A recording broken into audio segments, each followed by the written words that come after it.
모모에서 온 소년. 1996년 러시아의 한 작은 마을에서 태어난 보리스카는 정말 놀라운 아이였습니다.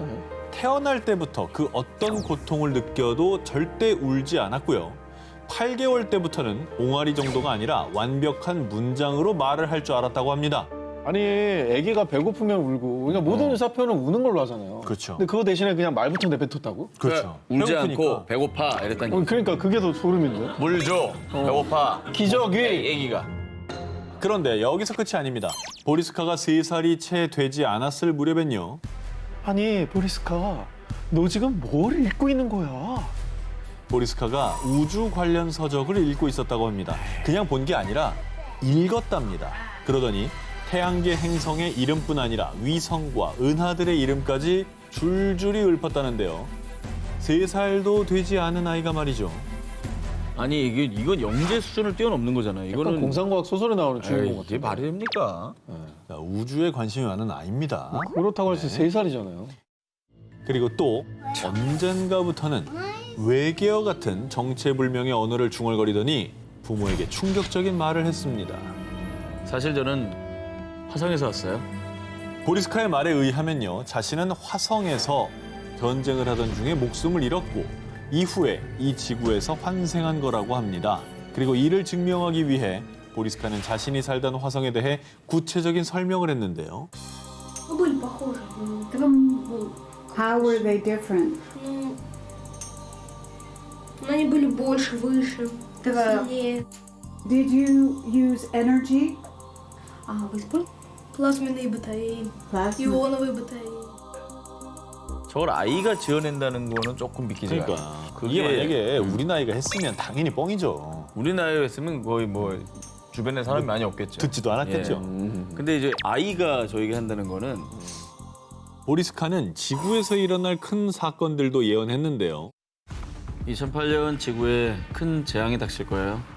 무려 6만 명 이상의 사망자를 낸 중국의 쓰촨성 대지진이 2008년 5월에 일어났었고요. 오 맞아. 난리 났잖아요 저 때. 진도가 엄청 셌죠. 맞아요. 그래서 일각에선 보리스카가 재앙을 예언했다라며 충격을 감추지 못했습니다. 그리고 보리스카는 2011년도에도 큰 재난이 발생할 거라고 예측했는데요. 2011년은 근처에 그 후쿠시마 그렇죠. 동일본 대지진. 네. 아시아 쪽을 많이 맞추네요. 그렇습니다. 2011년에 규모 9.0의 동일본 대지진이 일본을 강타했고요. 지진을 많이 예언하네요. 뉴질랜드를 비롯해 일명 불의 골이라 불리는 환태평양 조산대에서 잇따라 대지진이 발생했었죠. 이 모든 걸 보리스카가 예언했고요. 일치했습니다. 이 화성소년 보리스카. 그런데 정말 미스터리한 건요. 네. 언젠가부터 보리스카가 흔적도 없이 자취를 감췄다는 겁니다. 그래? 그래서 이를 두고 사람들은 러시아 비밀 첩보 기관이 보리스카를 감금했다. 원래 고향인 화성으로 다시 돌아갔다라고 이 수많은 추측들을 쏟아내고 있는데요. 화성인에서 지구인으로 환생했다고 주장하고 자신의 지난 생까지 모두 기억하는 보리스카. 정말 환생한 걸까요? 그리고 지금 대체 어디 있는 걸까요? 그곳이 궁금하다. 사후세계 19, 18위 공개합니다. 2018년 영국의 시골 노스데번에서 3살 배기 딸 로잘린을 키우던 엄마 레베카.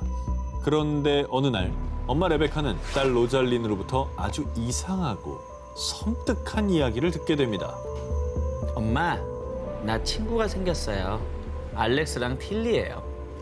우린 같이 살아요. 근데 알렉스랑 틸리는 죽었대요. 가족들도 다요.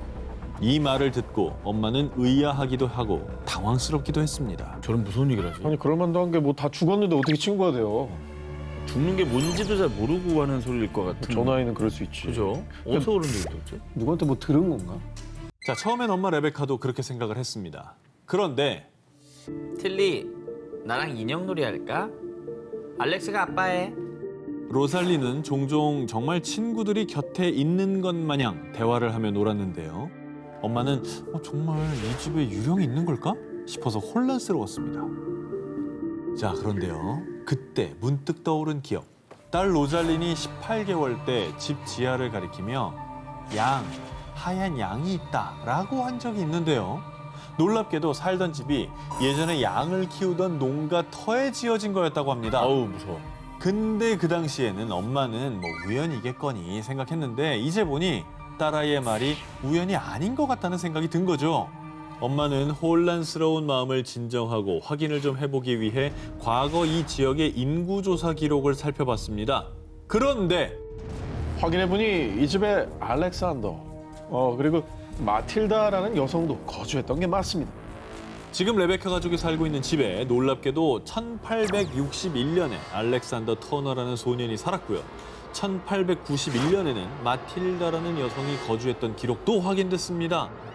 그러니까 딸 로잘린이 말한 집에 같이 산다는 세 친구들이 약 150년 전에 이 집에 살았던 죽은 사람들, 즉 영혼이라는 게 확인된 셈이죠. 자, 그러니까 각자 다른 시대에 죽은 사람들의 영혼이 살던 집에서 산 사람과 공존을 하고 있다는 거잖아요. 시대를 뛰어넘어서. 그렇죠. 어쩌면 지금 당신이 살고 있는 집에도 무언가 혹은 누군가 공존하고 있지 않을까요? 그곳이 궁금하다. 4, 5세계 19, 17위를 공개합니다. 실험으로 증명한 사후세계. 1997년 영국 노퍽주에 위치한 마을 스콜. 이 마을에 있는 한 저택의 지하실에 심령학자인 앨런 부부와 로빈 부부 그리고 여러 사람들이 모였는데요. 그런데 갑자기 지하실에 있던 라디오에서 들려온 한 목소리 들어보시죠. Manu, are you there?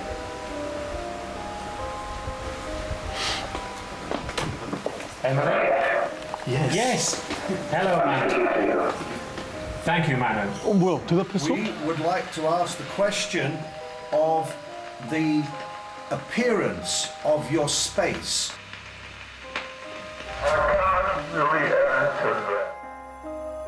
뭐 누구야? 이거 대답을 해. 뭐야? 마누라고 그랬죠, 마누. 마누가 누구예요? 되게 옛날 이름이잖아. 마누가 사는 세계라니. 자, 이 영상은요. 1993년부터 5년 동안 실제로 진행된 죽은 자와 교신하는 일명 스콜 실험입니다. 라디오 속 목소리의 주인공인 마누는 이승과 다른 세계 사이의 문을 지키는 문지기, 즉 사후세계에 존재하는 자라고 합니다. 무슨 소린가 싶으시죠? 쉽게 말하면 죽은 자와 교신하는 실험을 했고요. 성공까지 한 겁니다. 진짜?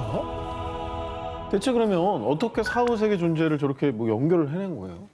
자, 스콜 연구팀에 의하면 수신기인 게르마늄 전자장치와 필름 카메라 그리고 라디오를 통해 영혼들과 교신을 해서요.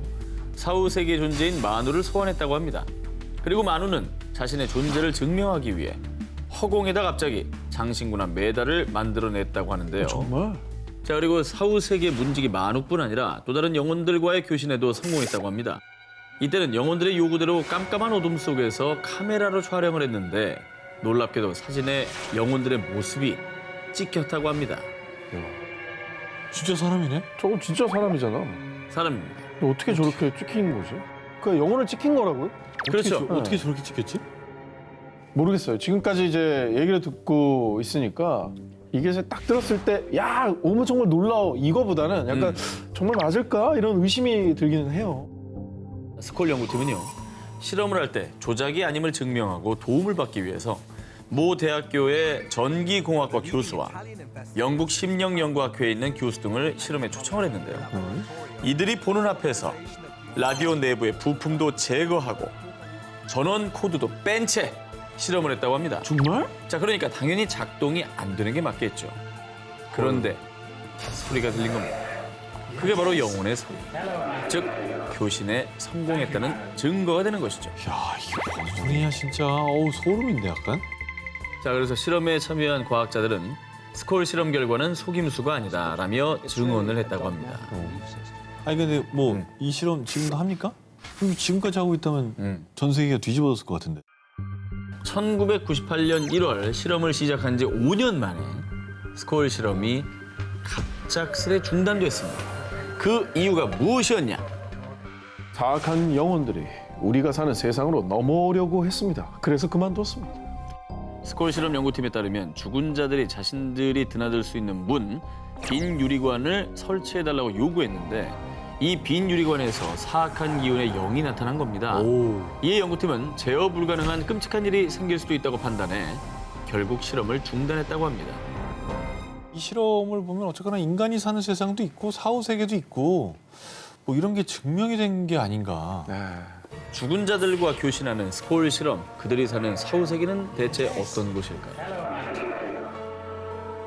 그곳이 궁금하다. 사후 세계 19, 16일 공개합니다. 죽음의 문턱에 다녀온 사람들. 1960년대부터 사후 세계를 연구하며 Near Death Experience, 일명 임사 체험이라는 단어를 처음 사용한 임사 체험 분야의 최고 권위자, 미국의 심리학자 레이먼드 무디. 이 무디가 1975년 발표한 책 3 이후의 삶은요, 그가 60년대부터 10여 년간 임사 체험을 한 약 150명과 인터뷰한 내용을 담고 있습니다. 레이먼드 무디는요, 임사 체험을 한 약 150명에게서 아주 놀라운 점을 발견했는데요. 사후 세계, 그 문턱에 다녀온 사람들의 증언이 정말 놀랍게도 닮아 있다라는 겁니다. 아, 따로따로 했는데? 그렇습니다. 우와. 이게 지금 150명이나 되는 사람을 인터뷰했는데 다 비슷하게 얘기한 거면 진짜로 공통된 증언이라는 얘기 아니에요. 믿음직한 거죠. 자, 죽음을 경험한 사람들의 첫 번째 공통 증언, 뭐래요? 바로 유체 이탈. 자, 영화에서 보셨을 겁니다. 영혼이 몸에서 이게 빠져나온 현상, 이걸 말하는 건데요.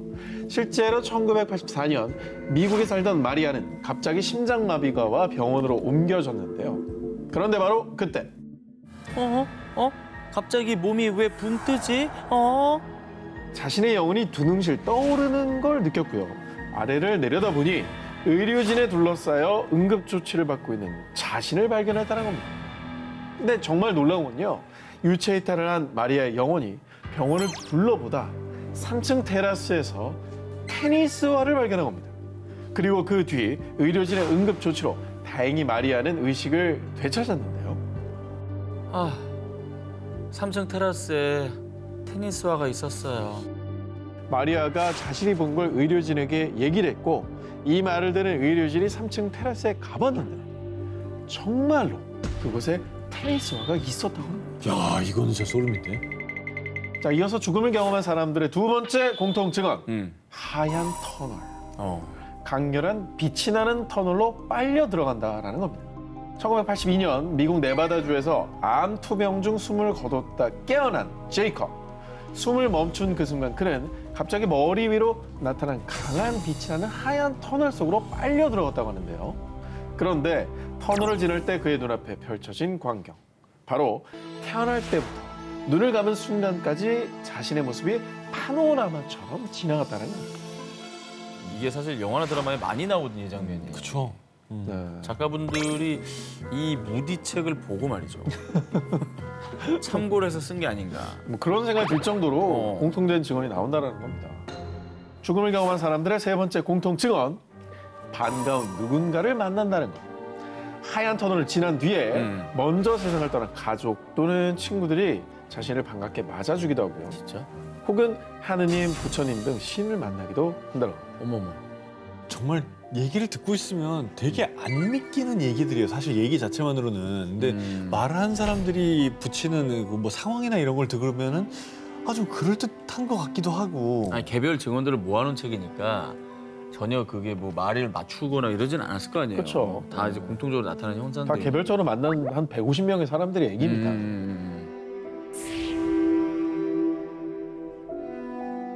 그곳이 궁금하다. 사후세계 19, 15위 공개합니다.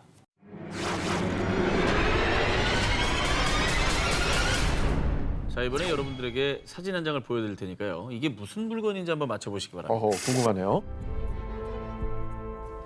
네? 자, 이것의 이름은 세네트입니다. 약 5,000년 전부터 고대 이집트인들이 즐겨한 전통 보드게임인데요. 자, 그런데요.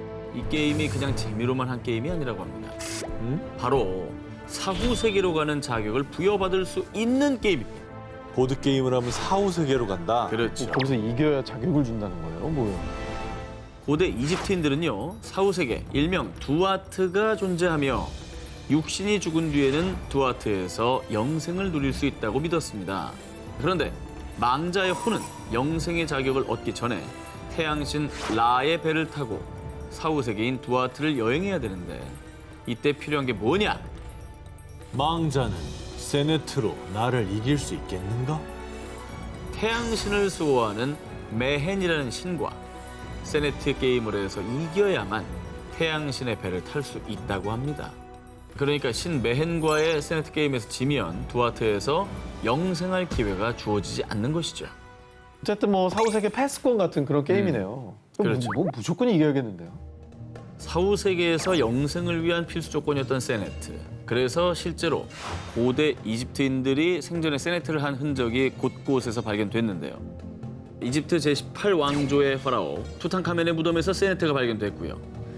19왕조 람세스 2세의 왕비 네페르타리의 무덤 속 벽화에는 홀로 세네트하는 왕비의 모습이 그려져 있습니다.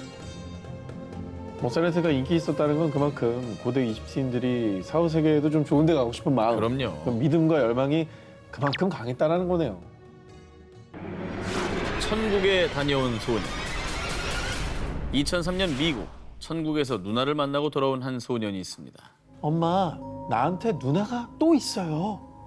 누나는 지금도 있잖아. 아니요, 누나는 한 명 더 있었어요. 천국에서 만난 그 누나가 얘기해 줬어요. 대체 이 소년은 무슨 말을 한 걸까요? 2003년 3월, 당시 4살이었던 소년 콜트는 급성 충수염으로 의식불명에 빠져 응급실로 이송. 대수술을 2번이나 받았을 정도로 아주 위독한 상태였습니다. 심지어 3분간 심정지 상태에 이르게 됐는데요. 하지만 다행히도 수술은 무사히 끝났고 콜트는 건강을 회복할 수 있었습니다. 그런데 말입니다. 수술이 끝난 뒤 콜트는 엄마, 아빠, 나 천국에 다녀왔어요. 가족에게 자꾸만 천국 얘기를 꺼냈습니다. 에이? 하지만 콜튼의 부모는 아들 콜튼의 의식이 뚜렷하지 않다고 여겨 대수롭지 않게 생각했죠. 그런데 천국에서 누나도 보고 왔는걸요? 콜튼이 천국에서 누나를 만나고 왔다는 말에 콜튼의 부모는 깜짝 놀라고 말았는데요. 그 이유, 콜튼이 태어나기 전인 1998년 안타깝게도 콜튼의 엄마가 임신 초기에 유산한 적이 있었던 것입니다. 하지만 콜튼의 부모는 이 이야기를 콜튼에게 단 한 번도 한 적이 없었다고 하는데요. 야, 그럼 유산된 아이가 천국에 있었고 걔를 만나고 온 거야? 콜튼에 따르면 자신과 똑 닮은 누나가 천국에서 콜튼을 보자마자 달려와 포근히 안아줬다고 합니다. 그러면서 하늘에서 지켜보고 있었다라고 말했다고 합니다. 4살 꼬마가 지어낸 얘기라고 하기에는 너무나 구체적이었던 것이죠. 게다가 아빠, 천국에서 팝 할아버지도 만났어요. 정말 재밌는 분이에요. 콜튼은 증조부, 팝 할아버지까지 천국에서 만났다고 합니다. 이분은 콜튼이 태어나기도 훨씬 전에 돌아가신 분이었는데 말이죠. 너무 놀라서 콜튼의 아빠는 콜튼에게 조심스레 다가가 팝 할아버지가 돌아가시기 전에 사진을 보여줬는데요. 이 할아버지 아니에요.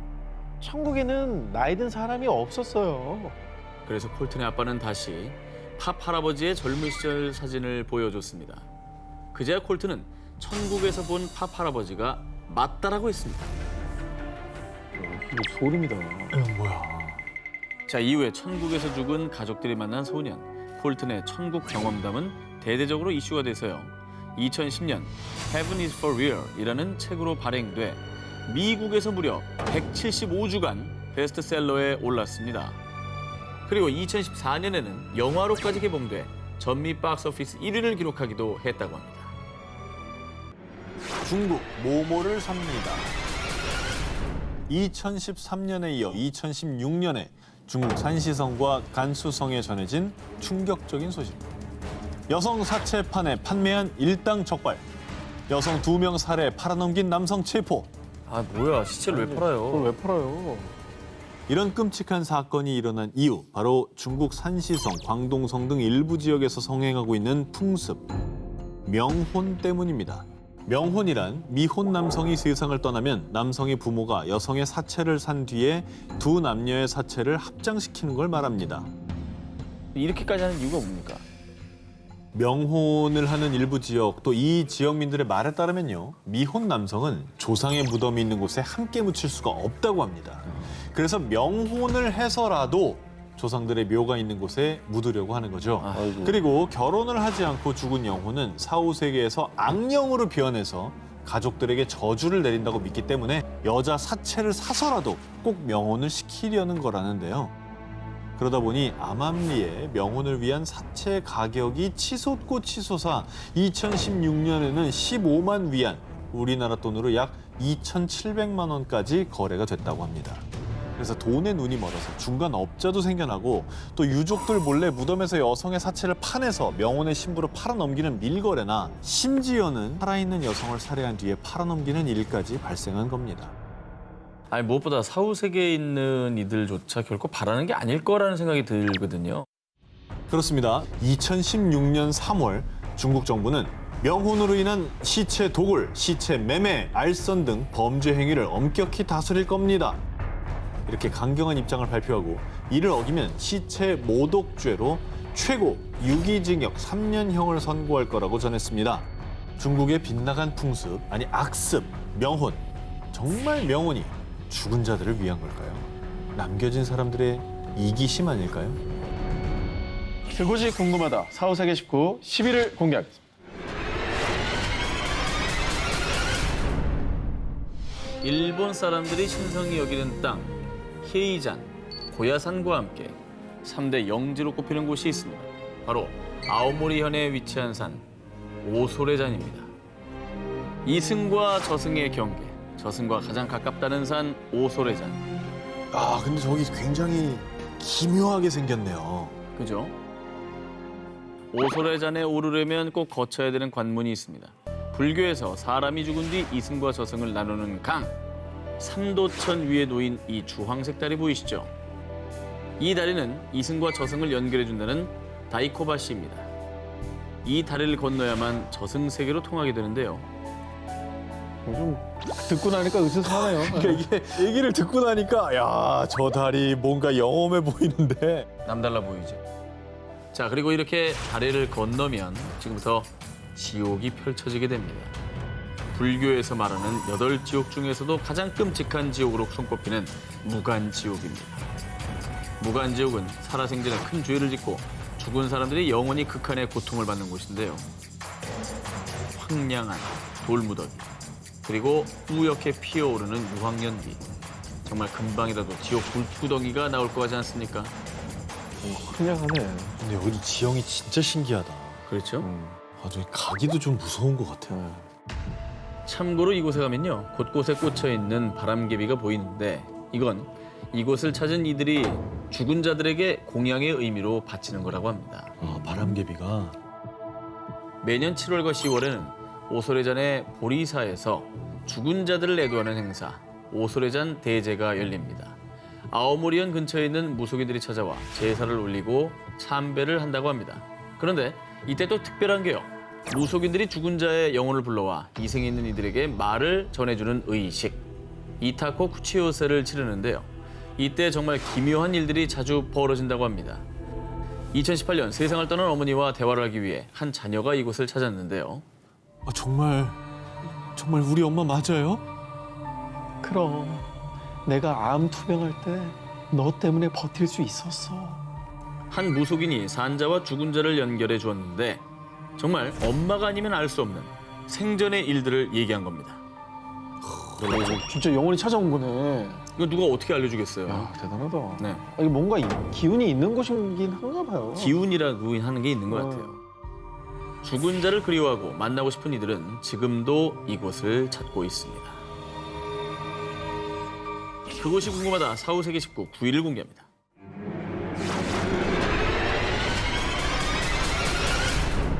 이번 특종은요, 죽음의 문턱에서 천국과 지옥으로 간 사람들의 인생이 180도 뒤바꾼 정말 놀라운 특종입니다. 중동 지역에 사는 한 청년 무하마드는 아주 독실한 크리스천인데요. 그런데 그의 충격적인 반전 과거 IS에 몸담았던 것을 뼈저리게 후회합니다.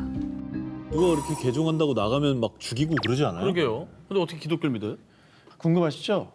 정말 충격적이게도 무하마드는 극단주의 테러 범죄 단체, 군인들의 종교, 신념만이 진리라고 믿는 IS의 대원으로요. 수많은 테러를 저지르고 죄 없는 생명을 앗아간 극악무도한 테러범이었습니다. 그런 그가 크리스천이 된 데에는 아주 특별한 사연이 있었습니다. 2015년 3월 어느 날 시리아에서 시리아군과 전투를 벌이다 큰 부상을 입고 동료들에게 버림받은 무하마드. 기적적으로 교인들에게 발견됐지만 그의 숨은 이미 끊어지기 직전이었습니다. 그런데 내가 살아있는 게 맞나요? 여기 지옥 아닌 거 맞죠? 놀랍게도 자신이 의식을 잃었던 동안 지옥을 경험했다라고 털어놨는데요. 오? 무하마드의 말에 따르면 자신이 의식을 잃자 빛을 따라 하늘로 올라가는 것을 느꼈다고 합니다. 죽음을 직감한 그는 자신이 당연히 천국에 갈 줄 알았다는데요. 왜냐? 비록 자신이 수많은 살생을 저질렀지만 IS의 교리, 즉 신의 뜻을 충실히 따랐던 것이기 때문이죠. 자, 그런데 말입니다. 무하마드를 기다리고 있던 것은 천사가 아닌 악령들. 그리고 악령들은 자신을 지옥의 불구덩이로 끌고 갔는데요. 그런데 그때 겁에 잔뜩 질린 그에게 신의 목소리가 들려왔는데 너는 실패한 삶을 살았다. 지금 죽어 지옥으로 갈 것인지 돌아가 죄를 회개하면서 살 것인지 선택하라. 그리고 그 말이 끝나기 무섭게 눈이 트였다고 합니다. 진짜? 자신이 경험한 지옥에 큰 충격을 받은 그. 무엇보다 그간 IS 대원으로서 저지른 수많은 살상과 테러. 그리고 그 모든 게 신의 뜻이라고 믿었던 지난날의 후회가 물밀듯이 밀려왔다고 합니다.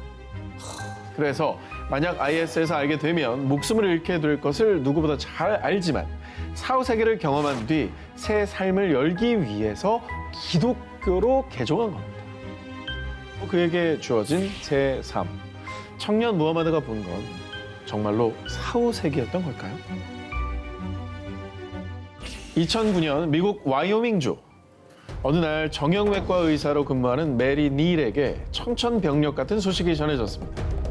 19살 된 첫째 아들 윌리가 교통사고로 사망했다는 소식이었습니다. 웬일이야. 그리고 이게 갑작스러운 사고이기 때문에 얼마나 충격이 컸겠어요. 그런데 아들을 잃은 엄마 메리 닐은 2012년 발표한 자신의 저서를 통해 당시 심경에 대해 이렇게 밝혔는데요. 아들의 죽음을 알고 있었어요. 그리고 다시 천국에서 만날 수 있다고 믿으니 고통을 참을 수 있었어요.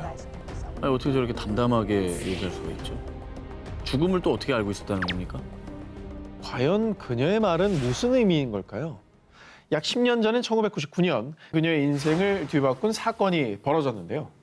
자, 남편과 떠난 칠레 여행에서 카약을 타던 중 갑자기 카약이 뒤집히는 사고가 발생. 어렵게 구조는 됐지만 당시 출동한 구급대원과 경찰은 그녀가 계속 숨을 쉬지 않자 익사 판정을 내리려고 했는데요. 그런데 이게 무슨 일입니까? 약 25분 뒤 메리 닐은 기적적으로 의식을 회복했습니다. 그런데 그녀의 말에 따르면 정말 놀랍게도 의식을 잃고 있을 동안 천사들의 안내를 받아 천국에 다녀왔다고 했습니다. 천사들과 예수님은 긴 머리를 가지고 있었고 하얀 예복을 입었는데 눈이 부셨어요. 그리고 메리 닐은 천국의 들판에 앉아 예수님과 얘기를 나누었다고 합니다.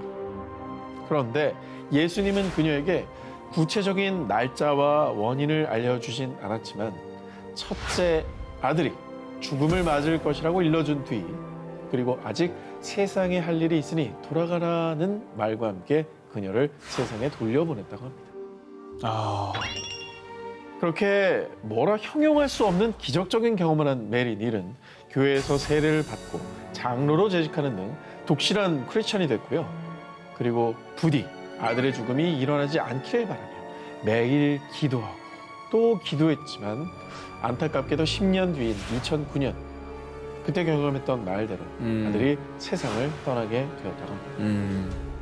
메리 닐은 정말 가슴이 아팠지만 아들의 죽음이 영영 이별이 아니라 천국에서 다시 만날 수 있을 거라 믿고 있다고 하고요. 그리고 지금은 자신이 경험한 천국에 대해 알리며 환자들의 영혼까지 치유하는 의사가 되겠다는 신념으로 살아가고 있다고 합니다. 천국과 지옥을 경험한 사람들, 신이 그들을 다시 세상으로 돌려보낸 것은 현생에서 바르게 그리고 최선을 다해 살라는 깊은 뜻이 있었던 건 아닐까요? 그곳이 궁금하다. 사후세계 19, 7일 공개합니다. 죽은 자와 산 자를 위로하는 남자. 2005년에서 2010년까지 시즌 5까지 방영되며 전 세계인들에게 사랑받은 미드죠. 제니퍼 러브 휴잇이 출연한 고스트 위스퍼러. 이승을 떠나지 못하는 영혼을 달래주는 한 영매 이야기인데요. 그런데 말입니다. 이 드라마가 전 세계인들의 인기를 끈 이유, 제작자의 경험을 바탕으로 제작된 것이기 때문입니다. 영매 얘기가. 드라마 고스트 위스퍼러의 제작자이자 베스트셀러 작가인 제임스 벤 프레그가 그 주인공인데요. 제임스는 어릴 때부터 신령스러운 기운, 일명 오라를 볼 수 있었다고 하는데요. 그러다 우연히 죽은 사람과 산 사람이 소통하는 모임인 한 교령회에 참석하면서 제임스의 인생이 180도 달라졌습니다. 그곳에서 만나는 한 영매가요. 보아하니 당신도 곧 나와 같은 일을 하게 되겠군요. 이런 예언을 한 겁니다. 뭐야? 그런데 그 영매의 말대로 제임스의 영적 능력은 점점 커졌고 심지어는 영혼을 보고 대화도 나눌 수 있게 된 거였죠. 진짜? 영매 눈에 보였나 보다. 서로 이렇게 신기가 있는 사람 알아본다. 그렇죠. 운명을 타고난 거예요. 이후 제임스는 자신의 운명을 받아들이고 죽은 자와 산 자를 연결해주는 영매가 됐는데요. 정말 놀라운 일화들이 있습니다. 한 번은 친구를 통해 우울증에 빠져 힘들어하는 캔디라는 여성을 만나게 된 제임스. 그런데 당신 곁에 있는 남자 데이비드가 고집을 부려 미안하다는군요. 데이빗이라고요? 제 약혼자였던 사람이에요. 알고 보니 프로 레이서였던 데이비드가 결혼을 앞두고 레이싱 대회에 참가하겠다고 고집했는데요. 설마 사고로 세상을 떠난 안타까운 사연이 있었던 겁니다. 그래서 영매 제임스가 약혼자 데이비드가 미처 전하지 못한 말을 대신 전해준 거였죠. 이렇게 산 사람들의 가슴에 응어리를 풀어주는 역할을 한 겁니다. 결국에는 이제 그 얘기를 듣고 이제는 편안하게 데이비드를 좀 떠나보낼 수 있었을 것 같아요. 수많은 영혼과 산자들의 아픔을 어루만져준 영매 제임스. 그의 말에 따르면요. 막 죽음을 맞이한 영혼들은 살아있을 때와 다르지 않게 자신들의 삶을 이어나간다고 합니다. 다만 그들이 걱정하는 건 살아생전 자신이 사랑했던 사람들이라고 합니다. 그것이 궁금하다. 4호세계 19 6위를 공개합니다. 환생의 징표로 남긴 것. 2018년 12월 중국 텐진. 유난히 춥던 겨울날 왕씨 부부는 슬픔에 겨워 눈물을 주체하지 못했습니다.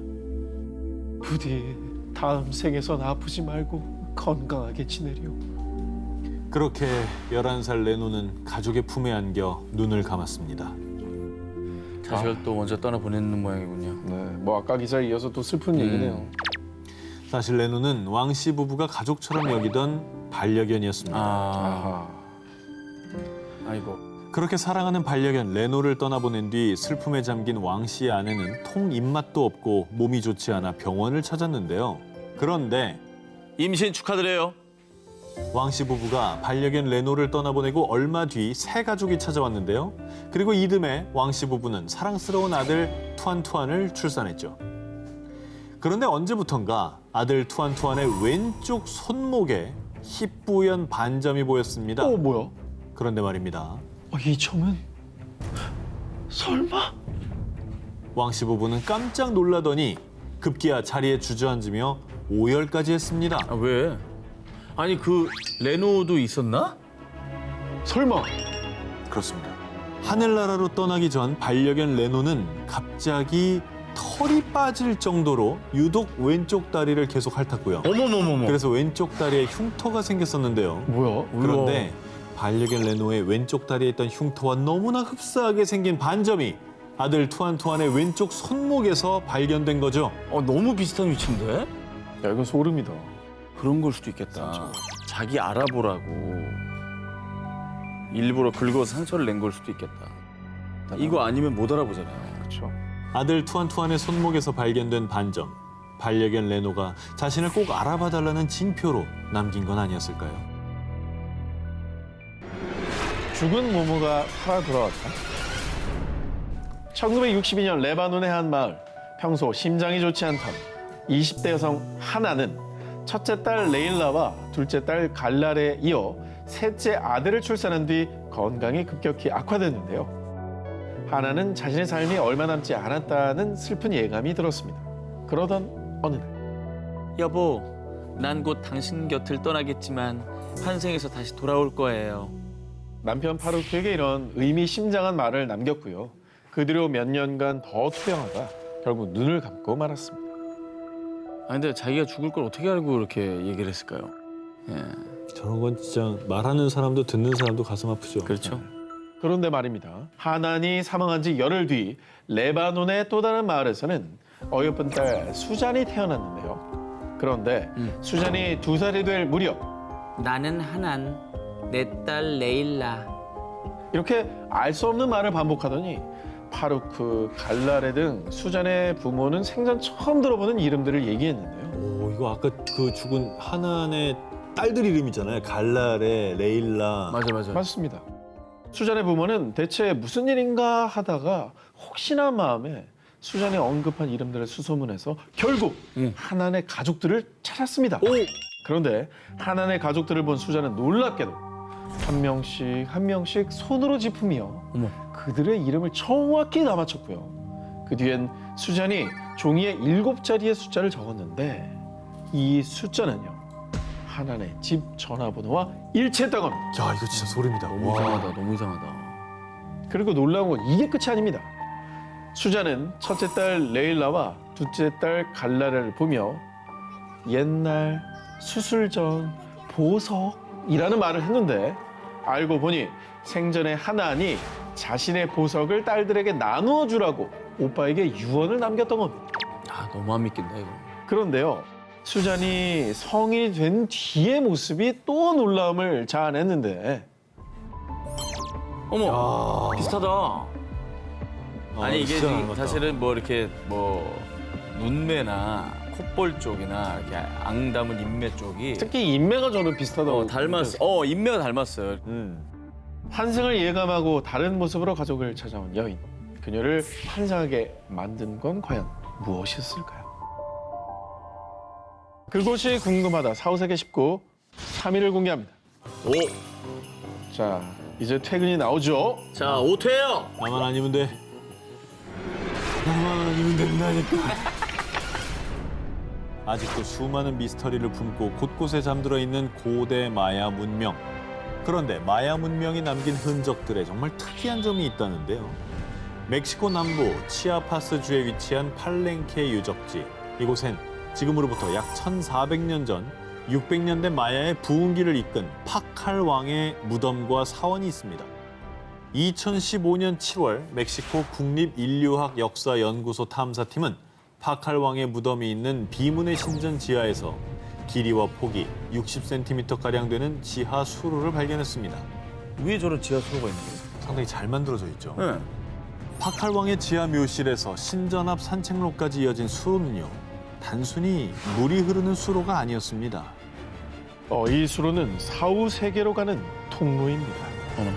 고고학자들의 말에 따르면 고대 마야인들은 파칼 왕의 영혼이 이 수로를 통해 사후 세계로 건너간다고 믿었다는데요. 어머, 왜 그렇게 생각한 거예요? 수천 년 전 고대 마야인들은 사람이 태어나면 영혼이 몸에 묶여 있다고 생각했고요. 그래서 육신이 죽으면 끝이 아니라 그 영혼은 사후 세계로 간다고 믿었습니다. 그리고 특히 수로, 즉 물은 삶의 순환이 시작되고 끝나는 곳이라는 특별한 의미를 가지고 있다고 하고요. 정말 결정적으로 파칼 왕의 무덤에서 발견된 한 쌍의 귀마개에서 죽은 자를 물에 잠기게 해 사후 세계로 인도할 것이다 라는 문구가 발견됐다고 합니다. 마야인들은 이제 물을 통해서 사후 세계로 간다 이렇게 믿은 거군요. 맞습니다. 그리고요, 팔렌케 유적지에서 발견된 수로뿐 아니라 마야 문명의 발원지인 멕시코 유카탄 반도에도 사후 세계로 통하는 곳이 발견됐습니다. 이곳엔 마야인들이 신성하게 여긴 수천 개의 천연 지하 샘물 세노테가 있는데요. 많은 세노테들이 수로를 따라 내려가면 지하 수중 동굴을 통해 하나로 이어져 있는 구조인데 마야인들은 이 세노테가 팔랑케 유적지에서 발견된 지하 수로처럼 사후 세계로 가는 통로라고 여겼다고 합니다. 이집트도 그렇고 고대 사람들은 죽음이 결코 끝이 아니라고 믿은 것 같아요. 멕시코 지하에 있는 수로들 그 너머엔 고대 마야인들의 영혼들이 우리가 모르는 비밀을 품고 살아가는 건 아닐까요? 여름 특집 6탄 그곳이 궁금하다 4, 5세계 19 1위 후보 헤드라인 공개해 주시죠.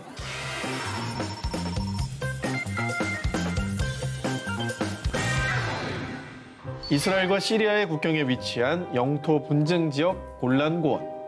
이곳에 있는 한 마을에 머리에 붉은 반점이 있는 아이 알레포가 태어났습니다. 그런데 또래보다 꽤 일찍 말이 트인 알레포. 그런데 말입니다. 3살이 되던 해에 알레포가 이상한 이야기를 하기 시작했습니다. 내 이름은 하페즈였어요. 엄마 무서워요. 그 남자가 나를 죽였어요.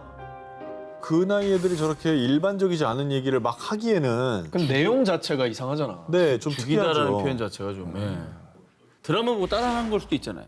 자, 그건 뭐 그런 생각이 들 수도 있는데요. 네. 처음엔 알레포의 부모 역시 아이가 그저 뭐 어디 이야기를 뭐 지어낸 얘기라고 생각을 했는데 그럼 그러나 날이 갈수록 알레포의 얘기는 더 구체적이고 내용도 끔찍했습니다. 그래서 결국 부모는 알레포가 계속 얘기를 했던 마을을 함께 찾아갔는데요. 마을에서 한 노인을 만나게 된 부모, 그리고 그 노인에게 아이 얘기를 했죠. 그런데 그때 하페즈? 하페즈는 4년 전에 실종된 우리 마을 청년인데. 진짜? 정말 놀랍게도 4년 전 이 마을에서 하페즈라는 청년이 일을 하러 나갔다 돌아오지 않았다라는 겁니다. 근데 4년 전이면 그 아이가 뱃속에 있었던 시기까지 합치면 대충 맞는 거예요. 만 3살이라고 맞네, 했죠. 딱 맞는 맞네. 거예요. 맞네. 한생이네. 그리고 갑자기 인적이 드문 곳으로 향한 알레포. 부모님과 마을 노인은 앞서가던 아이를 뒤따라갔는데요. 그런데 갑자기 멈춰선 아이는 어느 한 곳을 가리켰습니다. 뭔데? 왜? 자, 그곳은 특별한 게 없는 그냥 맨 땅이었는데요. 그런데 이상한 기분이 든 노인은 알레포가 가리킨 곳에 땅을 파기 시작했습니다. 그런데 그때 땅 속에서 발견된 백골. 어머. 그냥 가리켰는데 100골 나왔을 때 얼마나 놀랐을까? 그러니까 이것도 놀라운데 놀라운 일은 이게 다가 아니었습니다. 아, 또 뭔데? 급기야 아흐메드가 흉기로 제 머리를 내리친 뒤 여기에 묻었어요. 아, 그러면 여기서 진짜 만약에 마을에 아흐메드라는 사람이 진짜 있으면 후덜덜이죠. 이거 진짜 무서운 일인데? 후덜덜이죠. 어땠을까요? 아흐메드라는 청년이 마을에 실제로 있었다고. 알레포가 백골의 위치뿐만 아니라 흉기를 벌인 장소, 하페즈를 죽인 범인의 이름까지 정확하게 집어내자 결국 아흐메드는 자신의 범행을 시인. 이후 경찰에 체포됐다. 와. 경찰도 밝혀내기 힘든 이거를 본인의 기억으로. 그리고 또 하나, 어. 처음에 제가 말씀을 드렸었죠. 뭐죠? 알레포가 태어날 때부터 있었던 붉은 반점. 왜 반점이나? 피? 이 붉은 반점의 위치와 백골의 머리에 난 흉기의 상처가 정확하게 일치했다. 아, 너무 이상하다 이거. 와, 이거 너무 무서운 얘기다 이런 거. 이건 너무 이상한 얘기다. 3살 꼬마의 놀라운 사연. 이 모든 걸 어떻게 설명할 수 있을까요? 환생이 아니라면 말이죠. 여름 특집 6탄 그곳이 궁금하다 4, 5세계 19. 저 정기자의 1위 후보를 공개합니다. 2002년 홍콩. 평범한 주부였던 아니타는 갑작스레 림프종 진단을 받은 뒤 힘겨운 투병 생활을 이어갔습니다. 하지만 병은 나아질 기미를 보이지 않았죠. 그렇게 4년의 시간이 지났을 무렵 시간이 얼마 남지 않은 것 같습니다. 길어야 3개월. 마음의 준비를 하세요. 2006년 2월의 어느 아침 나날이 쇠약해져 가던 아니타는 급기야 혼수 상태에 빠졌고요. 점점 죽음이 아니타를 덮쳐오고 있었는데요. 그런데 혼수 상태에 빠져 사경을 헤매던 아니타는 갑자기 몸이 가벼워지면서 모든 아픔과 고통이 사라지더니요. 아니, 이게 어떻게 된 거지? 나는 저기 있는데? 급기야 몸과 영혼이 분리되는 유체 이탈을 경험한 겁니다. 그러더니 놀랍게도 아니타의 눈에 의료진들이 응급처치를 위해 분주히 움직이는 모습이 선명하게 보였습니다. 와. 그런데 그때 아니타의 눈에 들어온 한 남자. 그는 바로 10년 전에 돌아가신 아니타의 아버지였습니다. 아버지, 여기 계셨던 거군요. 사랑하는 나의 딸 아니타. 나는 늘 이곳에서 가족들을 지켜보고 있었단다. 오랜 투병 생활에 지칠 대로 지쳤던 아니타는 아버지를 만나자 형용할 수 없는 안도감이 밀려오며 따뜻함과 평안함을 느꼈는데요. 그런데 그때 어디선가 의사가 사망 선고를 내리는 음성이 들려왔습니다. 아니타, 너는 아직 이곳에 올 때가 아니야. 하지만 여기 남을지 네 몸으로 다시 돌아갈지는 네가 선택할 몫이란다. 아버지의 말을 들은 아니타는 왠지 다시 깨어나면 더 이상 암으로 인해 고통받지 않을 거라는 묘한 확신이 들었다고 합니다. 와, 그런데 그 생각이 끝나자마자 곧바로 눈이 떠진 아니타. 진짜? 아니 사망 선고 들었다 했잖아요. 그렇죠. 자, 그런데 정말 놀라운 것은 지금부터입니다. 뭐예요? 아까 아니타가 암이 사라질 것 같은 확신이 들었다고 했죠. 에? 실제로요. 그 기적 같은 일이 일어났습니다. 아니타의 온몸을 뒤덮고 있던 종양들이 단 4일 만에 무려 70%나 사라진 겁니다. 게다가 5주 정도가 지나자 아니타의 몸에서 아예 암세포가 흔적도 없이 사라졌다고 합니다. 아니 암 때문에 거의 혼수 상태까지 가고 사망 선고 받으신 분이잖아요. 그렇죠. 이거 뭐 말기를 지나서 아예 그냥 끝난 겁니다, 이게 사실은. 어떻게 가능한 일일까? 예. 이게 야, 너무- 이건 의학적으로 볼 때는 정말 말도 안 되는 얘긴데. 야 진짜 이게 아버지가 뭔가 마지막으로 딸에게 선물 주신 건가? 이거 진짜 기적이네.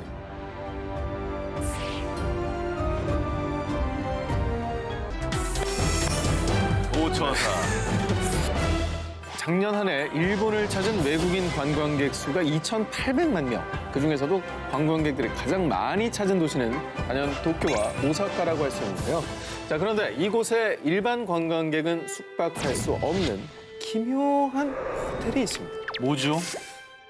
자, 평범한 외관이지만 들어서자마자 코를 찌르는 향 냄새가 가득한 이곳.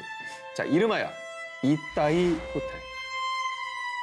자, 한자로는 남길 유의 몸체. 그러니까 시신을 위한 호텔. 뭐야? 시신 안치소요? 자, 이 호텔은요, 실제로 시신을 위한 냉장 시설은 물론이고요, 유족과 방문객을 위한 조문 시설까지 갖추고 있습니다. 자, 그런데 말입니다. 2012년도에 일본에 이 호텔이 도입된 이후 평균 객실 이용률이 무려 70%가 넘고 있다는데요. 자, 일본에 이러한 시신 호텔이 뜨고 있는 이유. 일본이 전 세계에서 최초로 초고령화 사회에 진입, 즉 고령자의 수가 많아지면서 자연스럽게 매년 사망자 수도 늘어나고 있겠죠. 하지만 문제는 그에 비해 화장터는 고작 10여 곳에 불과해서 사망한 뒤에 화장까지 일기 시간이 무려 7일이나 필요하다고 합니다.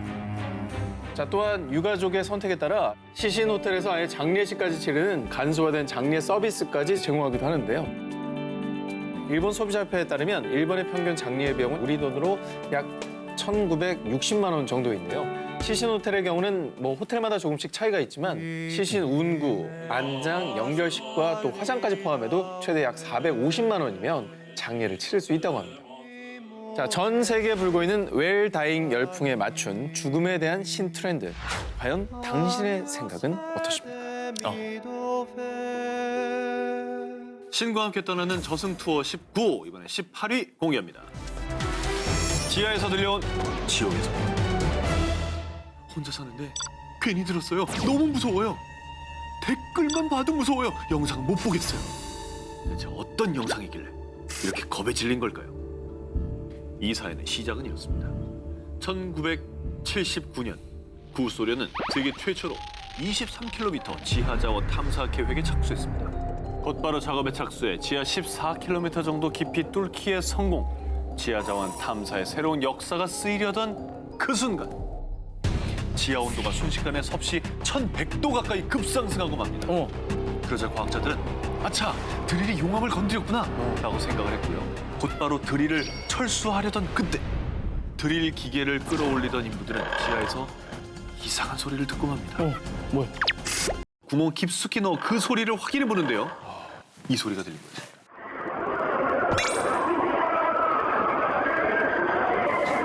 아니 이게 뭔 소린데요? 아니, 뭔가 막 말소리가 비명을 지르는 인파의 소리 같은 그런 느낌.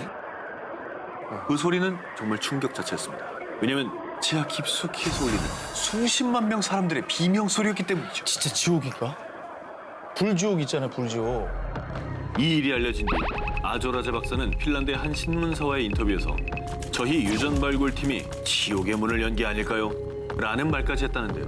그 뒤 이 미스터리한 일이 더욱 세계적으로 이슈화된 건 1989년 기독교 계열인 미국의 T방송사에서 다시 한번 집중 조명하면서부터였죠. 진지하게 기사가 났네요. 정말 수년간 전 세계 사람들을 공포에 떨게 한 이 지옥 소리의 정체는 과연 무엇일까요? 이 지옥의 소리는 모두 조작된 거라고 합니다. 에이, 뭐야?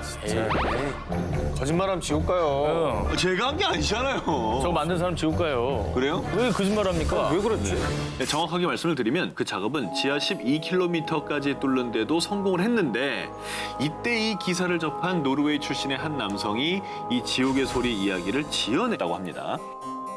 소리는 그럼 그 친구들끼리 모여서 낸 거예요? 저 아까 소리는 진짜 같았잖아요. 어. 진짜 무서운 어떤 절규 같은 느낌. 뭐예요? 그건 한 너튜버가 이 녹음 영상을 실제로 분석을 해봤답니다. 확인 결과 여러 오디오의 특정 구간에 복사 붙여넣기 한 다음에 반복 재생한, 다시 말해서 복붙 반복 재생, 즉 만들어진 소리라고 합니다. 아, 가짜에 놀아놨네. 미안한데 한 번 더 들으면 안 됩니까? 한 번 더 들려봐 주세요.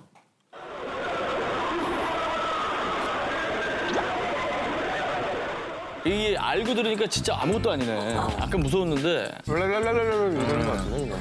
아까는 무서워하더니 금방 변했어 사람이. 아, 역시 진실이 이렇게 중요합니다. 네.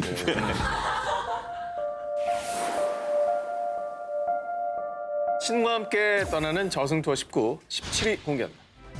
사막 한가운데 열린 지옥의 문. 엘리게이트. 자, 현실판 지옥이라 불리는 이곳의 정체는요, 무려 축구장과 비슷한 크기의 거대한 불구덩이 싱크홀입니다. 저것도 누가 조작을 한 거죠? 아니, 아니에요? 포토샵 아니에요? 정말 저렇게 생겼어요. 저기 절대 반지 던져야 될 것 같아. 맞네. 그런데 이 싱크홀이 더 놀라운 점은요, 화산 근처가 아닌 황량한 사막 한복판에 있다는 겁니다. 이 지옥의 문을 연 그 시작은요, 인간의 욕심에서 비롯됐습니다. 저런. 자, 1971년 구소련은요, 중앙아시아 투르크메니스탄에 다량의 천연가스가 매장돼 있다는 정보를 입수하고 지질학자들을 보내서 그 일대를 조사시켰습니다. 그런데 우연히 카라쿤 사막 한복판에 천연가스가 매장된 것을 발견한 거죠. 그래서 그 즉시 가스를 채굴하기 위해 굴착기로 땅을 파내려 갔는데 그런데 그만 집안이 붕괴되어 거대한 구멍이 생긴 겁니다. 이 바람에 장비는 물론이고 작업을 하던 인부들까지 추락합니다. 그런데 여기서 더 큰 문제가 발생하고 맙니다. 붕괴된 곳에서 매캐한 냄새가 진동하기 시작하더니 이 가스가 만약 근처의 마을로 들어갈 경우에 이 일대가 한순간에 불지옥으로 변하게 된다는 거였죠. 결국 구소련의 지질학자들은 큰 결단을 내립니다. 바로 구멍에 불을 붙여서 땅속에 있는 가스를 모조리 소진하자는 계획이었는데요. 그러나 이들의 예상은 처참히 무너졌습니다. 이 싱크홀엔 상상 이상의 가스가 매장돼 있었기 때문이죠. 그래서 1971년부터 지금까지 무려 30여 년이 지난 지금까지도 천도씨의 뜨거운 열기를 내뿜으며 계속해서 타오르고 있다고 합니다. 근데 여기 뭐 사람이 갈 수가 없는 데죠? 아까 사진 보셨지만 이 사진 말고 가요? 다른 사진 보면 옆에 사람들이 서 있습니다. 뉴스에서 본 거. 저기요. 어머. 네. 그래서 실제로 이곳을 이색 여행지로 찾는 용감한 여행객들이 꽤 있습니다. 워낙 위험한 곳이다 보니까 2010년도에 이 투르크메니스탄에서도 베르디 무하메도프 대통령이 폐지하라고 지시를 했다고 합니다. 그런데 또 인간의 힘으로 끌 방법도 찾지 못해서 현재로서는 속수무책인 상황입니다. 신과 함께 떠나는 저승 투어 19, 16위 공개합니다. 영혼이 모이는 삼색 호수. 꽃이 많이 피는 아름다운 자연 경관으로 포르투갈어로 꽃을 의미하는 플로레스라 이름이 붙은 이 섬에는요, 1639m 높이의 클리무투 산이 있고 그 안에는 화산 폭발로 생긴 세 개의 호수, 클리무투 호수가 있습니다. 이 산자락에 있는 작은 마을 뽀모에 사는 리오족들은요, 예로부터 자신들이 죽으면 그 영혼은 반드시 이 클리무투 호수에 깃든다고 믿고 있다고 합니다. 그런데 꽤 흥미로운 이야기는 이 영혼들은 다 같은 호수에 깃드는 게 아니라 영혼의 특성에 따라서 세 개의 호수에 나누어서 깃든다고 합니다. 아, 재밌다. 제일 서쪽에 위치한 숲으로 감싸져 있는 검푸른 호수 티우 아타 부푸는요, 나이든 사람의 영혼이 모인다고 하고요. 이 호수와 조금 떨어져 있는 옥색 호수의 이름은 티우 누아 무리 쿠파이로요. 젊은 사람들의 영혼이에요. 그리고 그 옆에 있는 호수는 티우아타폴로로 갈색을 띠고 있는데 이것은 악한 사람의 영혼이 모이는 곳이라고 합니다. 아니 어떻게 저렇게 가까운데 이렇게 색깔이 다를 수가 있지? 진짜 신기해. 일부러 인공 색소를 만들어 놓은 것처럼. 아 물감 풀어놓은 거 같잖아요. 그런데 이 삼색 호수가 영혼이 모인다는 전설만큼이나 신비로운 이유는요. 하루에도 오전 오후에 따라 또 건기와 우기에 따라 신기하게도 색이 옅어지기도 하고 또 진해지기도 한다고 합니다. 진짜? 신기하다. 저게 어떤 원리로 저렇게 되는 걸까요? 저거- 진짜? 학자들은 호수 밑에 있는 토양의 화학 물질 때문에 색이 바뀌는 것 같다라고 추측합니다. 이게 밝혀진 사실은 아니고요. 추측입니다. 하지만 리오족 사람들의 생각은 다릅니다. 그들은 호수에 깃든 조상의 정령이 변덕을 부려서 색이 변하는 거라고 믿고 있다고 합니다. 리오족에게 클리무트 호수는 예로부터 조상이 깃드는 신성한 공간으로 소원을 빌거나 병을 고치고 싶을 때 이곳에 와서 기도를 한다고 하는데 리오족의 이런 믿음과 전통은 어쩌면 먼저 세상을 떠난 가족들과 이승에서 더 오래 함께하고 싶은 마음이 아닐까요? 만약 생을 마친 후에 영혼이 되어 어딘가에 깃들 수 있다면 두 기자님들은 어디에 깃들고 싶습니까? 저는 뭐 그냥 만약 가능하다면 소영이 곁에 좀 오래 남을 수 있는 어떤 물건이나. 소영이가 좋아하겠냐고. 아, 김소영 씨를 예. 감시하는 겁니까? 예. 아니 감시네. 소영이의 CCTV가 아니, 여기서 계속 맨들면서 뭐 하나. 신과 함께 떠나는 저승 투어 19, 15위 공개합니다. 죽음에도 규칙이 존재합니다. 지난해 전 세계 사망자 수는 무려 6천만 명. 매일매일 약 16만 명의 사람들이 각종 사건, 사고와 재난, 테러 등으로 죽음의 문턱을 넘는 건데요. 그런데 이 죽음을 피하는 방법이 실제한다면 여러분은 믿으실 겁니까? 1931년 허버트 윌리엄 하인리히가 발표한 1대 29대 300의 법칙, 즉 하인리히 법칙인데요. 자, 그런데 일부 학자들은 이 하인리히의 법칙을 정면으로 반박했는데요. 자, 인간의 죽음이란 운명에 따른 것이기 때문에 결국 죽을 사람은 반드시 죽는다라는 거였죠. 자, 그 근거로 우리에게 영화로 잘 알려진 데스티네이션 현상을 예로 들었습니다. 자, 영화에서는 우연한 계기로 사고 현장에 살아남은 생존자들은 결국 어떤 이유에서든 순서에 맞게 죽음을 맞이하게 되는데요. 자, 그런데 이 같은 데스티네이션 현상이 세계 곳곳에 실제로 나타났습니다. 어머. 자, 미국 뉴욕시 맨해튼에 사는 데이비드 서킷. 그는 여느 날과 다름없이 사무실에서 근무 중이었는데요. 그런데 머리가 아파요 라며 갑자기 두통을 느낀 데이비드.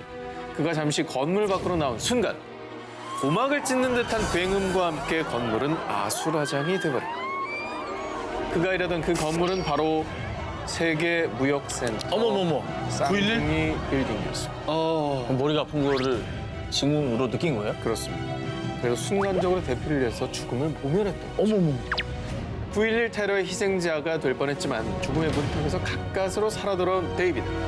생존의 기쁨도 잠시, 황당하게도 감전사고로 사망하고 마는데요.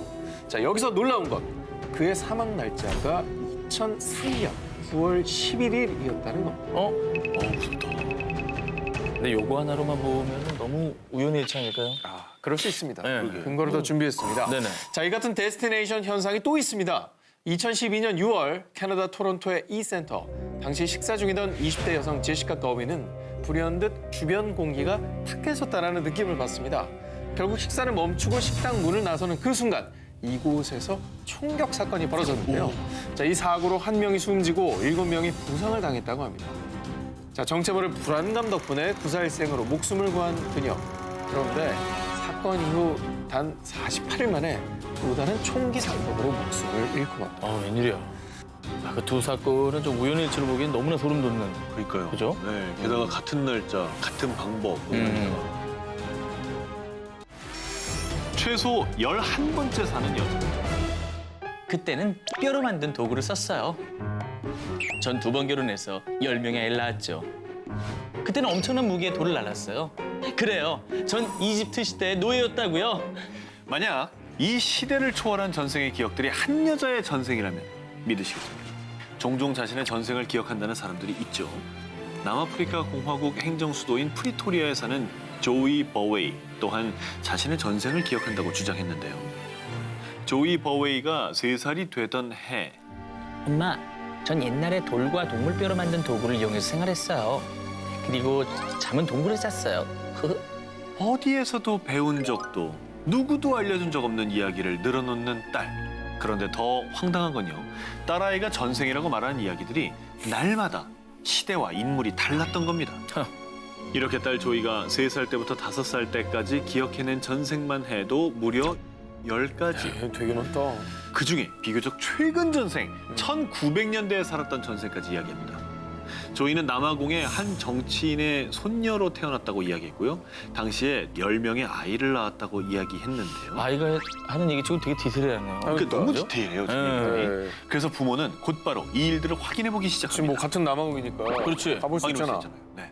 그런데 확인 결과 조이가 말했던 정치인은 남아공 건립 전 옛 트란스발 공화국의 대통령 폴 크루거였고요. 어머? 그리고 정치인 폴 크루거의 손녀 중에 10명의 자식을 낳은 여성이 실제로 있었습니다. 그런데 그 10명의 자녀 중에 90세를 넘긴 딸이 조이를 실제로 만나게 됩니다. 아, 이거 궁금하다. 그렇죠. 재밌는 게 엄마가 5살인데 딸은 90살인 거예요. 네. 이 둘은 정말 오랜 시간 이야기를 나눴는데요. 정말 가족이 아니면 절대 알 수 없는 부분까지 조이가 이야기해서 모든 이들을 놀라게 했다고 합니다. 웬일이야. 그러니까 예를 들면 전 기자의 방송에서 또또 얘기를 했으니까 우리가 전 기자의 집 애완견이 또또인지 알지만 다른 사람 집 애완견 이름까지는 잘 모를 거 아니에요. 모르죠. 이제 그런 얘기들을 하는 거예요. 웬일이야. 조이가 가족만 아는. 아니, 나는 개인적으로는 전생이라는 게 뭐 이렇게 막 믿겨지진 않아도 바람은 있었으면 좋겠어요. 저는 어렸을 때 전생을 너무 믿었어요. 다시 환생한다는 거를. 그래서 1975년에 죽은 세계적인 유명한 사람을 막 찾아보기도 했었어요. 이들 중에 하나가 나지 않을까 막 이래가지고. 아니, 너무 우리가 전생 얘기만 하는데 다음 생에 뭐 되고 싶으세요? 정 기자님. 전 되게 단순한데 카사노바로 태어나고 야 정말 이번 생에 못 경험했던 딱 카사노바는 딱딱 알면 딱 보면 여자들 마음을 알잖아요. 네. 하루만이라도 경험해보고 싶다. 어떤 느낌일지. 나는 다음 생에 태어나면 모르겠어요. 초미녀로 한번 태어나. 초미녀로? 초미녀. 왜? 어떤 사람인지 뭐 궁금해. 너랑 나랑 만나면 되겠다. 카사노바 만나서 나 만나서 버리고 막 이렇게 하려고. 미래 연인. 아니, 그럼 한 기자님은요? 저는요. 오토바이? 저는 바람을 불고 싶어요. 전 세계를 누비고 싶어요. 좀 나가라. 문 좀 열어. 아, 왜 그래? 아니, 한기 좀 치 때문에. 아니, 더운데. 신과 함께 떠나는 저승 투어 19 5위 공개합니다. 죽음을 부르는 노래. 1990년대 유럽 각국의 유명 음악 차트에서 폭발적인 인기를 끈 노래가 있습니다. 바로 영국의 4인조 락밴드 배드핑거의 Without You. 이거 전 세계인의 귀에 친숙한 이 노래에 섬뜩한 저주가 서려 있습니다. 배드핑거 멤버 피트 햄과 에반스는 죽기 살기로 노래를 만들었는데요.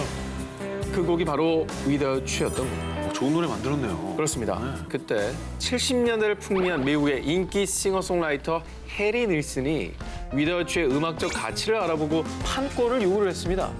당시 배드핑거는 극심한 재정난에 시달렸던 터라 헐값에 판권을 넘기게 되는 겁니다. 안 돼.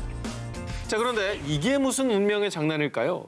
해리 닐슨이 부른 Without You는 미국 유명 대중음악 차트에서 4주 동안 1위를 점령, 그 최고의 인기곡으로 떠오르게 됩니다. 자, 그리고 해리 닐슨이 엄청난 인기를 구가하며 승승장구할수록 원곡자인 배드핑거는 박탈감과 또 허무함에 시달리다 피트 햄과 톰 에반스는 차례로 스스로 목숨을 끊는 극단적인 선택을 하게 됩니다. 자, 그런데 말입니다. 이 멤버들의 한이 노래에 맺히기라도 한 걸까요? 해리 닐슨은 그들의 방탕한 생활에 허우적대다 1994년에 알코올 중독으로 인한 심장마비로 사망을 하고 맙니다. 그리고 이 저주의 바통을 이어받은 또 다른 가수, 바로 세계적인 팝 디바 머라이어 캐리입니다. 그녀는 1993년 3집 앨범인 뮤직박스에 Without You를 커버곡으로 실었는데 그녀의 대표곡으로 꼽히며 미국은 물론 유럽에서도 그녀를 세계 최고의 팝 가수로 인정을 했다는데요. 자, 하지만 제 아무리 세계적인 팝 디바라도 저주를 피할 수는 없었던 걸까요? 당시 2001년 7월 충격적인 소식이 전해졌는데요. 자, 머라이어 캐리가 병원에 실려갔다는 뉴스였습니다.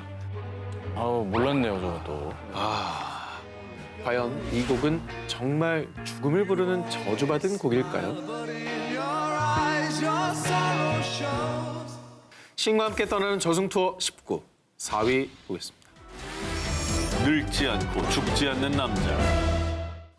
죽음이란 인간으로 태어난 이상 그 누구도 피할 수 없는 건데요. 그런데 말입니다. 영원히 늙지도 또 죽지도 않는 한 남자가 존재한다면 여러분은 믿으시겠습니까? 바로 유대계 포르투갈인으로 알려진 생 제르맹 백작이 그 주인공인데요. 이 사람의 신출 귀몰 사연은 이렇습니다. 죽은 지 1년 뒤인 1785년에 프리메이슨 프랑스 지부에서 생제르맹 백작이 대표로 선출돼 활동을 했고요. 생제르맹 백작이 죽은 지 3년째 되던 해인 1787년에는 프랑스의 왕 루이 16세 앞에도 나타납니다. 모든 질서를 뒤집을 만한 대음모가 도사리고 있으니 앞으로 조심해야 할 것입니다. 라고 왕에게 경고한 뒤 홀연히 사라졌다는데요. 그로부터 2년 뒤인 1789년에 프랑스 혁명이 일어났고 루이 16세는 사형을 당하게 되죠. 늘 40대 중반의 얼굴을 하고 더 이상 늙지도 죽지도 않는 정말 불로불사의 삶을 이어나갔다는 생제르맹 백작. 18세기 프랑스의 위대한 계몽 사상가인 볼테르에 따르면 생제르맹 백작은 절대로 죽지 않는 모든 진실을 아는 자라는 말을 남겼다고 합니다. 그는 정말 실존했던 인물일까요? 아니면 단지 불사의 삶을 꿈꾸는 이들이 만들어낸 가상의 인물일까요? 자 일단 저 하나 남았고요. 몇 개? 다 하나씩 남은 거죠? 전 끝났어요. 아니 저 좀 불안한 게 제 묶음 기사가 하나. 하하. 자, 일단 좀 별을 좀 봅시다. 일단 전 기자가 28개, 오 기자가 27개. 아, 간발의 시간이요. 오늘 오 기자가 이긴다면 공동 2등이 되네요. 이번 순위에서 오늘의 1위가 한가름 납니다. 5대5지 오늘. 일단 어떻게 내가 할래. 신과 함께 떠나는 저승 투어 19 3위 공개합니다. 전현무를 저승으로 보내겠습니다. 오상진.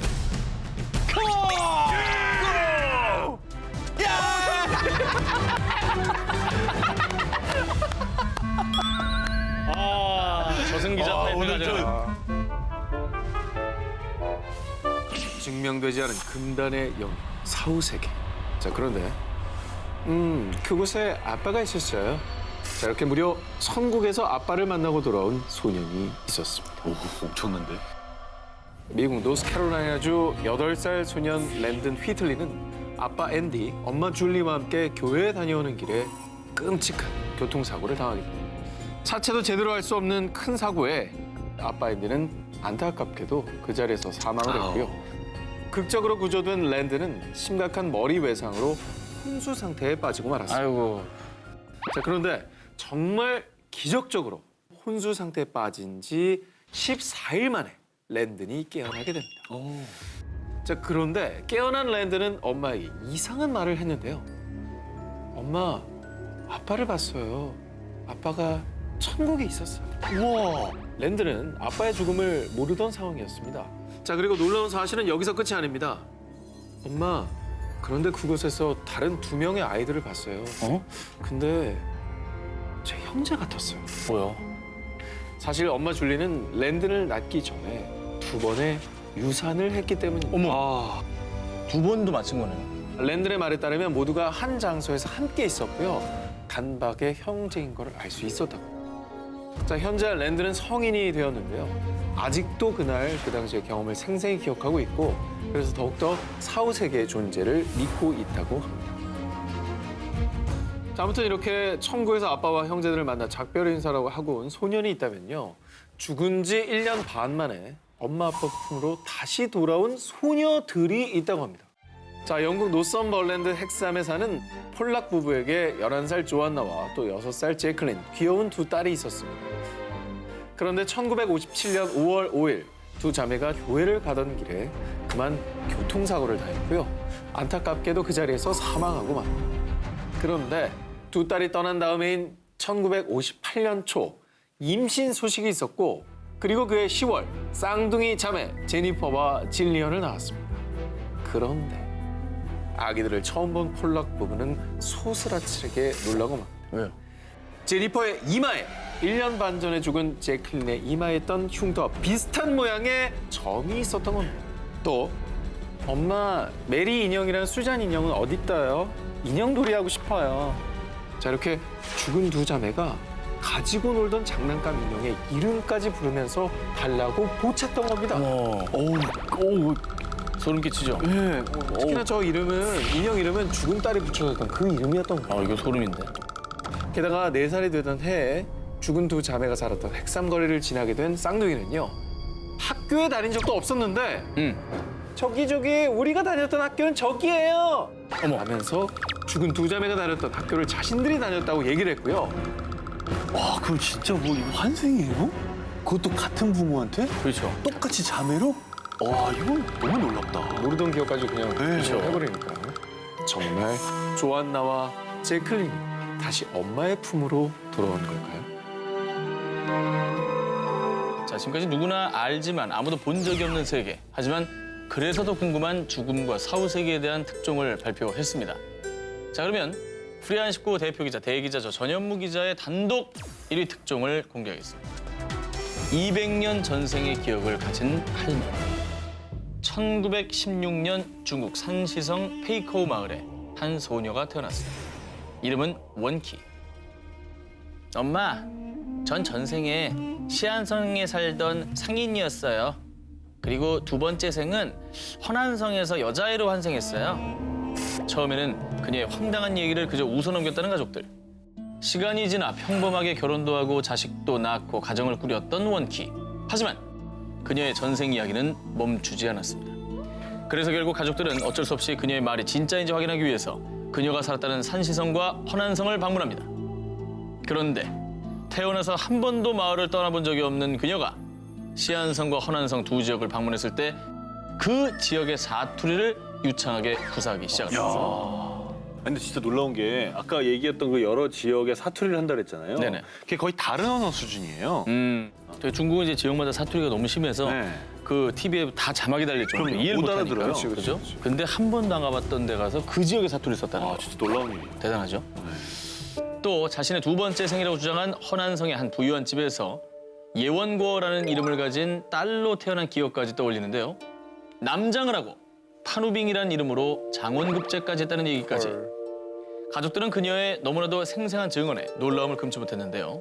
그런데 더 놀라운 건 이승의 기억뿐 아니라 염라대왕 앞에서 심판을 받은 일까지 술술 얘기를 하기 시작을 한 겁니다. 죄목은 남장을 하고 대리시험을 치른 죄. 이 일로 염라대왕의 헛된 질책을 받은 그녀는 다시 태어나면 페이커우 마을에 관세음 사원 짓는 일로 죄를 덜어야 한다고 했다고 합니다. 자, 여기서 또다시 놀라운 일.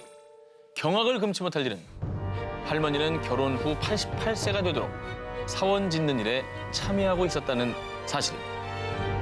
정말 믿기지 않는 이 소리는 홍콩의 유력 일간지 대기원 15에 실리면서 큰 화제가 됐고요. 무려 200년 전의 전생을 기억하고 심지어 사후 세계에 있었던 기억까지. 과연 할머니의 말은 진실일까요?